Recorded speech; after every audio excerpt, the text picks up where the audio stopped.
ओम गंगणपते नमः। आप सभी का मेरे चैनल पर बहुत बहुत स्वागत है। इस वीडियो में हम विजया एकादशी की कथा सुनेंगे। धर्मराज युधिष्ठिर बोले, हे जनार्दन, आपने माघ के शुक्ल पक्ष की जया एकादशी का अत्यंत सुंदर वर्णन करते हुए सुनाया। अब आप फागुन मास के कृष्ण पक्ष की एकादशी का क्या नाम है तथा उसकी विधि क्या है, कृपया करके मुझे बताइए। श्री भगवान बोले, हे राजन, फागुन मास के कृष्ण पक्ष की एकादशी का नाम विजया एकादशी है। इसके व्रत के प्रभाव से मनुष्य को विजय प्राप्त होती है। यह सब व्रतों में उत्तम व्रत है। इस विजया एकादशी के महात्म्य के श्रवण व पठन से समस्त पाप नाश हो जाते हैं। भयंकर शत्रुओं से जब आप घिरे हो और पराजय सामने खड़ी हो, उस विकट स्थिति में विजया नामक एकादशी आपको विजय दिलाने की क्षमता रखती है। एक समय देवऋषि नारद जी ने जगत पिता ब्रह्मा जी से कहा, महाराज, आप मुझसे फागुन मास की कृष्ण पक्ष की एकादशी का विधान कहिए। ब्रह्मा जी कहने लगे कि हे नारद, विजया एकादशी का व्रत पुराने तथा नए पापों को नाश करने वाला है। इस विजया एकादशी की विधि मैंने आज तक किसी से नहीं कही। यह समस्त मनुष्यों को विजय प्रदान करती है। त्रेता युग में मर्यादा पुरुषोत्तम श्री रामचंद्र जी, जो विष्णु के अंश अवतार थे, जब उनको 14 वर्ष का वनवास हो गया, तब वे श्री लक्ष्मण तथा सीता जी सहित पंचवटी में निवास करने लगे।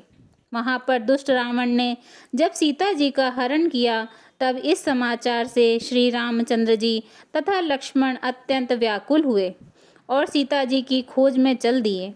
घूमते घूमते जब वे मरणासन जटायु के पास पहुँचे, तो जटायु उन्हें सीता जी का वृत्तांत सुनाकर स्वर्गलोक चले गए। कुछ आगे जाकर उनकी सुग्रीव से मित्रता हुई और बाली का वध किया। हनुमान जी ने लंका में जाकर सीता जी का पता लगाया और उनसे श्री रामचंद्र जी और सुग्रीव की मित्रता का वर्णन किया। वहां से लौटकर हनुमान जी ने भगवान श्री रामचंद्र जी के पास आकर सब समाचार कहे। श्री रामचंद्र जी ने वानर सेना सहित सुग्रीव की संपत्ति से लंका को प्रस्थान किया। जब श्री रामचंद्र जी समुद्र के किनारे पहुँचे, तब उन्होंने मगरमच्छ आदि से युक्त उस अगाध समुद्र को देखकर लक्ष्मण जी से कहा कि इस समुद्र को हम किस प्रकार पार करेंगे। श्री लक्ष्मण जी ने कहा, हे पुराण पुरुषोत्तम, आप आदि पुरुष हैं, सब कुछ जानते हैं। यहाँ से आधा योजन दूर पर कुमारी द्वीप में वकदालभ्य नाम के मुनि रहते हैं। उन्होंने अनेक ब्रह्मा देखे हैं। आप उनके पास जाकर इसका उपाय पूछिए।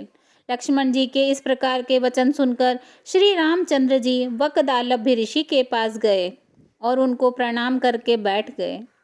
मुनि ने भी उनको मनुष्य रूप धारण किए हुए पुराण पुरुषोत्तम समझकर उनसे पूछा कि हे राम, आपका आना कैसे हुआ। श्री रामचंद्र जी कहने लगे कि हे ऋषि, मैं अपनी सेना सहित यहाँ आया हूँ और राक्षसों को जीतने के लिए लंका जा रहा हूँ। आप कृपया करके समुद्र पार करने का कोई उपाय बताइए। मैं इसी कारण आपके पास आया हूँ।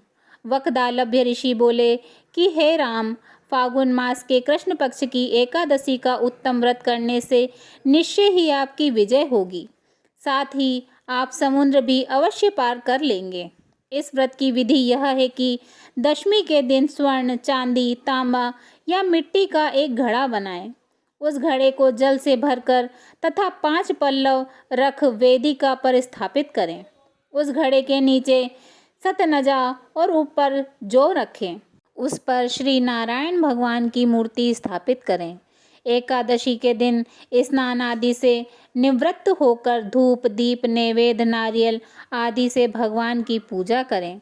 तत्पश्चात घड़े के सामने बैठकर दिन व्यतीत करें और रात्रि को भी उसी प्रकार बैठे रहकर जागरण करें। द्वादशी के दिन नित्य नियम से निवृत्त होकर उस घड़े को ब्राह्मण को दे दें। हे राम, यदि तुम भी इस व्रत को सेनापतियों सहित करोगे तो तुम्हारी विजय अवश्य होगी। श्री रामचंद्र जी ने ऋषि के कथनानुसार इस व्रत को किया और इसके प्रभाव से दैत्यों पर विजय पाई। अतः हे राजन, जो कोई मनुष्य विधि पूर्वक इस व्रत को करेगा, दोनों लोकों में उसकी अवश्य ही विजय होगी। श्री ब्रह्मा जी ने नारद जी से कहा था कि हे पुत्र, जो कोई इस व्रत के महात्म्य को पढ़ता या सुनता है उसको वाजपेय यज्ञ का फल प्राप्त होता है। बोलिए श्री हरि विष्णु भगवान की जय।